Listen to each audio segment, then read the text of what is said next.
സങ്കീർത്തനങ്ങൾ അദ്ധ്യായം 119. ദൈവമേ, നിന്റെ വേദപ്രമാണത്തിൽ അടങ്ങിയിരിക്കുന്ന അത്ഭുത കാര്യങ്ങളെ കാണുവാൻ എൻ്റെ ഉൾക്കണ്ണുകളെ പ്രകാശിപ്പിക്കണമേ. ആമീൻ.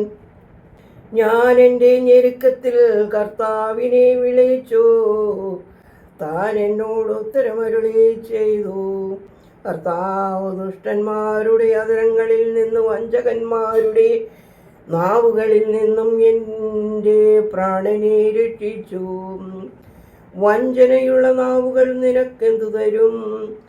അവ നിനക്ക് എന്ത് ലാഭമുണ്ടാക്കും? പുരുഷത്വമുള്ളവൻ്റെ അസ്ത്രങ്ങൾ ബാരൂത്താമരത്തിൻ തീക്കനൽ പോലെ മൂർച്ചയുള്ളവയാകുന്നു. എൻ്റെ പരദേശവാസം ദീർഘിച്ച് കാതൂരിൻ കൂടാരത്തിൽ ഞാൻ വസിച്ചതിനാൽ എനിക്ക് കഷ്ടം. എൻ്റെ ആത്മാവ് സമാധാനത്തെ വെറുക്കുന്നവരോടുകൂടി അധികകാലം പാർത്തു. ഞാൻ സമാധാനം സംസാരിച്ചുവെങ്കിലും അവർ എന്നോട് പോരാടിക്കൊണ്ടിരുന്നു. ദൈവമേ, സ്തുതി നിനക്ക് യോഗ്യമാകുന്നു. പാർക്കുമോർ.